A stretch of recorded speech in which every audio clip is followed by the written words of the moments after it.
जब भी मैं हूं अशोक दास, आप देख रहे हैं दिल्ली दस्तक। अपने आप को सबसे महान और सबसे क्रांतिकारी बताने वाले चैनल आज तक पर उसके एक पत्रकार ने आरोप लगाया है कि उसे नौकरी से निकाल दिया गया, और सिर्फ इसलिए निकाल दिया गया क्योंकि उसने प्रधानमंत्री नरेंद्र मोदी को लेकर 2 ट्वीट लिखे थे। पत्रकार आज तक ने किस तेजी से कार्रवाई की, जैसा कि पत्रकार का कहना है, आरोप है, ये इसी से समझा जा सकता है कि 17 जुलाई को पत्रकार ने ट्वीट लिखा नरेंद्र मोदी को लेकर, और 19 जुलाई को उसे नौकरी से निकाल दिया गया। पत्रकार का नाम श्याम मीरा सिंह है, और उसने जो ट्वीट लिखा है उसे हमने भी देखा। वो ट्वीट कहीं किसी की खिलाफत नहीं करता, महज कुछ सवाल उठाता है, और सवाल उठाना निश्चित तौर पर पत्रकार का काम है। तो आप इसे समझ सकते हैं कि भारतीय मीडिया कितना डरा हुआ है, और जो बड़े बड़े चैनल होने का दावा करते हैं, खुद के बहुत तेज और बहुत क्रांतिकारी चैनल होने का दावा करते हैं, और जिसके पत्रकार अपने आप को देश के सबसे सर्वश्रेष्ठ पत्रकार होने का दावा करते हैं, उस चैनल ने सिर्फ देश के प्रधानमंत्री को लेकर किए गए 2 ट्वीट के कारण अपने पत्रकार को निकाल दिया। पत्रकार का नाम श्याम मीरा सिंह है, और अपने निकाले जाने के बाद उसने लंबा चौड़ा एक पोस्ट लिखा है फेसबुक पर। आप देखिए उस पोस्ट को, जिसमें उस पत्रकार ने का दर्द भी छलका है। उस पत्रकार ने बताया भी है कि आखिर किस तरीके से उसने क्या कहा, वो क्या सोच के पत्रकारिता में आया था, और आखिर उसके साथ किस तरीके का सलूक किया गया। आज से आज तक के साथ पत्रकारिता का मेरा सफ़र खत्म हुआ। प्रधानमंत्री मोदी पर लिखे मेरे 2 ट्वीट की वजह से मुझे आज तक से निकाल दिया गया है। मुझे इस बात का दुख नहीं है, इसलिए आप भी दुख ना करें। जिन 2 ट्वीट का हवाला देते हुए मुझे निकाला गया है वे ये 2 ट्वीट हैं। Who says respect the prime minister, they should first ask Modi to respect the post of prime minister post. इसका हिंदी में अनुवाद यह है कि जो कहते हैं कि प्रधानमंत्री का सम्मान करो, उन्हें सबसे पहले मोदी से कहना चाहिए कि वे प्रधानमंत्री पद का सम्मान करें। दूसरा ट्वीट इस तरह है। यहाँ ट्विटर पर कुछ लिखता हूँ तो कुछ लोग मेरी कंपनी को टैग करने लगते हैं, कहते हैं इसे हटाओ। इसे हटाते क्यों नहीं? मैं अगला ट्वीट और अधिक दम लगाकर लिखता हूँ, पर इसे लिखने से पीछे नहीं हटूंगा कि Modi is a shameless prime minister. ये 2 बातें हैं जिन पर मुझे निकाला गया या निकलवाया गया। 7 महीने पहले जब मैंने आज तक ज्वाइन किया, तब भी मुझे इस बात का भान था कि मुझे क्या लिखना है, किन लोगों के लिए बोलना है। तभी से सत्ताधारी दल के समर्थकों द्वारा कंपनी को टैग कर करके लिखा जाने लगा कि इस आदमी यानी मुझे आज तक से निकाला जाए, क्योंकि ये मोदी विरोध में लिखता है। बीते कुछ दिनों से भी कंपनी पर सोशल मीडिया के माध्यम से एक वर्ग के द्वारा ये दबाव बनाया जा रहा था। अंततः इन 2 ट्वीट के बाद मुझे आज तक से निकाल दिया गया है। मुझे किसी से शिकायत नहीं है। जो मैंने लिखा है मैं उसके लिए स्टैंड करता हूँ। ये वो बातें हैं जो एक पत्रकार के रूप में ही नहीं, एक नागरिक के रूप में मुझसे अपेक्षित थे, कि मैं एक ऐसे शेमलेस प्रधानमंत्री को शेमलेस कहूँ जो एक खिलाड़ी के अंगूठे की चोट पर ट्वीट कर सकता है, मगर विदेश में शहीद हुए एक ईमानदार पत्रकार पर एक शब्द भी नहीं बोलते।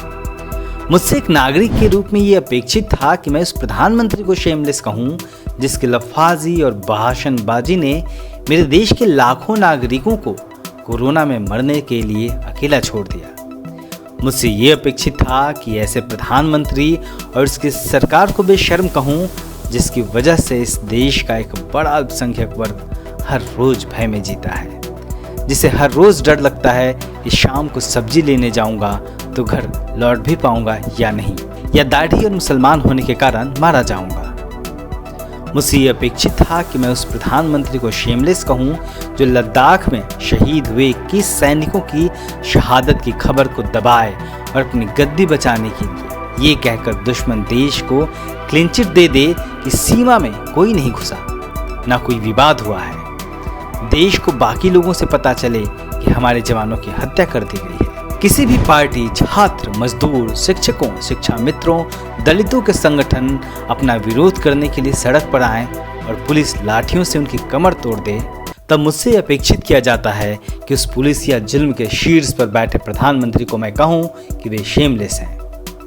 हजारों किसान दिल्ली की सीमाओं पर 8 महीने तक सड़कों पर पड़े रहे। उनमें से सैकड़ों बुजुर्ग धरना स्थल पर ही दम तोड़ दें और प्रधानमंत्री कहें कि मैं केवल एक कॉल दूर हूं। तब एक नागरिक के रूप में मुझसे उम्मीद की जाती है कि मैं उस प्रधानमंत्री को शेमलेस कहूं। ऐसी हजार बातें और सैकड़ों घटनाएं हैं जिन पर इस देश के प्रधानमंत्री को शेमलेस ही नहीं, धूर्त, चोर और निर्दोष नागरिकों के अधिकारों को कुचलने वाला एक कायरताना शाह कहा जाए। इसलिए मुझे अपने कथन का, अपने कहे का कोई दुख नहीं है। इस बात का भान मुझे नौकरी के पहले दिन से था कि देर सवेर मुझसे इस्तीफा मांगा जाएगा या किसी भी मिनट पीएमओ आवास के कॉल पर निकाल दिया जाऊंगा। हर ट्वीट करते हुए जहन में ये बात आती थी कि उसके बाद कहीं एफआईआर ना हो जाए, कहीं नोटिस ना भेज दिया जाए, कैसे निपटूंगा उससे। ये जोखिम मन में सोचकर भी लिख देता था। मैंने वही बातें कही जो मुझसे एक पत्रकार के रूप में ही नहीं, एक सिटीजन के रूप में भी अपेक्षित थी, जिसकी उम्मीद सिर्फ मुझसे नहीं की जाती बल्कि एक दर्जे से भी की जाती है कि वर्षों में कमाए इस देश की स्वतंत्रता के लुटने पर तुम बोलोगे। ये अपेक्षा मुझसे ही नहीं की जाती, प्राइमरी में पढ़ाने वाले टीचर से भी की जाती है, विश्वविद्यालयों के कुलपति, मकान बनाने वाले राजमिस्त्री, सड़क पर टेम्पो चलाने वाले ड्राइवर, पढ़ने वाले छात्रों, कंपनियों में काम करने वाले हर कर्मचारी से ये उम्मीद की जाती है कि हर रोज हो रही भीड़ हत्याओं पर वे बोलेंगे। मैंने अपना काम चुकाया, जहां रहा हर उस जगह यह कोशिश की कि आम इंसानों की बेहतरी के लिए कुछ लिख सकूं। चूंकि उम्र और तजुर्बे में बच्चा हूं, करियर के शुरुआती मुहाने पर हूं, जहां से आगे का मुझे पता नहीं। शुरुआत में ही मेरे लिखे के बदले मेरा रोजगार छीन लिया गया तो अंदर से कभी कभी कुछ इमोशनल हो जाता हूँ। ऐसे लगता है जैसे कोई छोटी सी चिड़िया किसी जंगल में आई और उड़ने से पहले ही उसके पंख कुतर दिए गए। पर यह भी जरूरी है, उस नन्ही चिड़िया पर यह विकल्प था कि वो कुछ दिन बिना उड़े ही अपने घोंसले में रहे, चुप बैठे, कहीं भी उड़ने ना जाए। और उस चिड़िया ने अपने पंख कुतर जाना स्वीकार किया, लेकिन ये नहीं कि वो उड़ना छोड़ देगी। जमीन पर पड़े उसके पंख इस बात के रूप में दर्ज किए जाएंगे कि कोई ऐसा शासन था जिसमें पंछियों के पर कुतर दिए जाते थे। अगर वो चिड़िया उड़ना बंद कर घोंसले में ही बैठी रहती तो ये पंख कभी दर्ज नहीं होते और पंख कुतरने वाले शासन का नंगा चेहरा कभी नजर नहीं आता।